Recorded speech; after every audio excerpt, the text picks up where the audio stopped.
Bonjour à toutes et à tous. Alors pour ce nouvel édito, je voulais vous parler des vrais artistes. Alors quel est le point commun entre les nouvelles règles de monétisation de Spotify, l'IA générative et le contexte politique actuel? Eh bien, les artistes, bien sûr, et plus particulièrement les vrais artistes, et la définition même de ce terme. Alors tout le monde a un avis pour dire qui sont les vrais artistes, mais les autres, comment les appeler ces autres artistes? Des faux, des pas vrais, des amateurs, amatrices? On ne le sait pas, à vrai dire. On ne prend pas tellement la peine de les définir, puisqu'ils et elles ont le mauvais goût de ne pas rentrer dans les cases. Ce ne sont juste pas des vrais. C'est pourquoi j'aimerais m'arrêter un instant sur ce mot vrai, car il est éminemment subjectif et sujet à être redéfini au gré des prérogatives de ceux qui en ont le pouvoir. Lorsqu'une plateforme de streaming instaure un palier minimum de streams par an et par titre avant que celui-ci ne puisse générer des revenus, les arguments louables avancés pour justifier cette mesure sont la lutte contre la fraude et les faux streams, ainsi qu'une plus juste répartition des revenus. Mais lorsque ces arguments sont raccourcis pour expliquer que c'est bénéfique aux vrais artistes, cela sous-entend beaucoup de choses différentes qui ne sont jamais vraiment pour autant précisées. On ne sait donc pas si cela désigne les artistes engagés dans une logique de professionnalisation et de structuration de carrière, ou des artistes qui ont juste déjà un public, contrairement à d'autres, et c'est proche certes, mais ce n'est pas la même chose. Que se passerait-il le jour où la plateforme déciderait de changer les règles du jeu pour, disons, entre guillemets, mieux coller à la réalité de l'industrie? Ça pourrait porter sur le nombre d'auditeurs, d'auditrices mensuels, sur l'augmentation du seuil minimum de stream, qui est annuel aujourd'hui, mais rien ne dit qu'il ne pourrait pas devenir mensuel, par exemple, ou encore le nombre d'écoutes par personne. C'est sans fin et entièrement à la discrétion de la plateforme. Que se passerait-il, là encore, si chaque plateforme de streaming décidait à son tour de faire de même selon ses propres critères? Je n'envie pas particulièrement le moment où les artistes et leur entourage devront composer et jongler avec encore plus d'injonctions contradictoires, tout en essayant de dégager un minimum de visibilité pour naviguer leur développement de carrière. Parlons d'IA générative aussi, et de ces logiciels qui sont désormais capables de créer une chanson à partir des quantités de données de chansons existantes sur lesquelles ils ont été entraînés. J'ai tellement de questions. Comment qualifiera-t-on une IA à l'origine d'un enregistrement dépassant le seuil minimum de stream, par exemple? Comme une vraie artiste au final? Et comment la rémunérer? Sur le même barème qu'une personne humaine? Ou un barème à part? Et qui le décide à vrai dire et sur quels critères? Tout ceci nous amène à une question beaucoup plus fondamentale. Est-ce le rôle d'une entreprise de technologie ou d'un prestataire technique que d'arbitrer cela? Ce n'est pas la première fois qu'un maillon de la chaîne de valeur de l'industrie musicale profite de sa position de monopole pour le faire. On se souviendra d'Apple et du prix unique d'un téléchargement. Mais là, ça va plus loin, puisqu'il est question de décider si une œuvre mérite d'être rémunérée tout court, sur des critères purement quantitatifs et dans un cadre légal, et je ne parle pas des sites pirates et peer-to-peer du début des années 2000.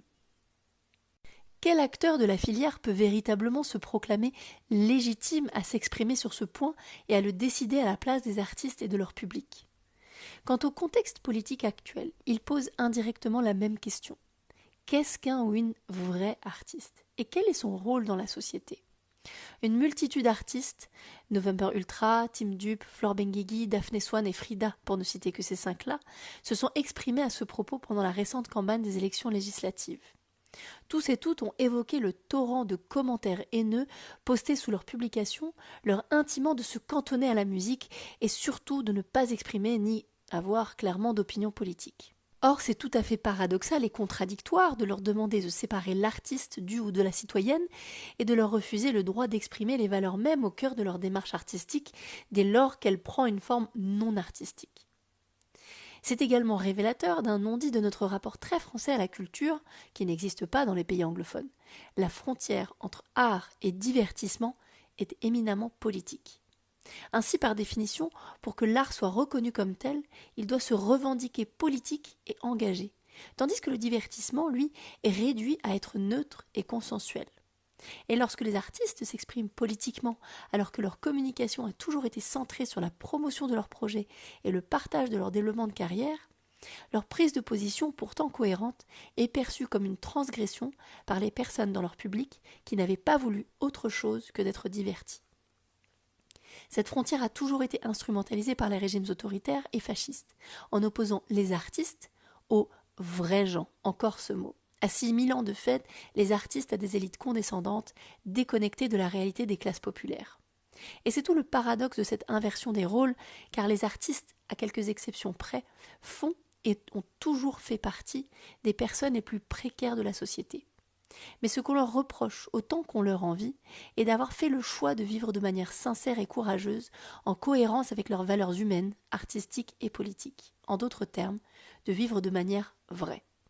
J'en reviens à ce mot encore et toujours pour le mettre en perspective autant que le corréler avec le sentiment d'imposture avec lequel tant d'artistes bataillent toute leur carrière et tout particulièrement à leur début.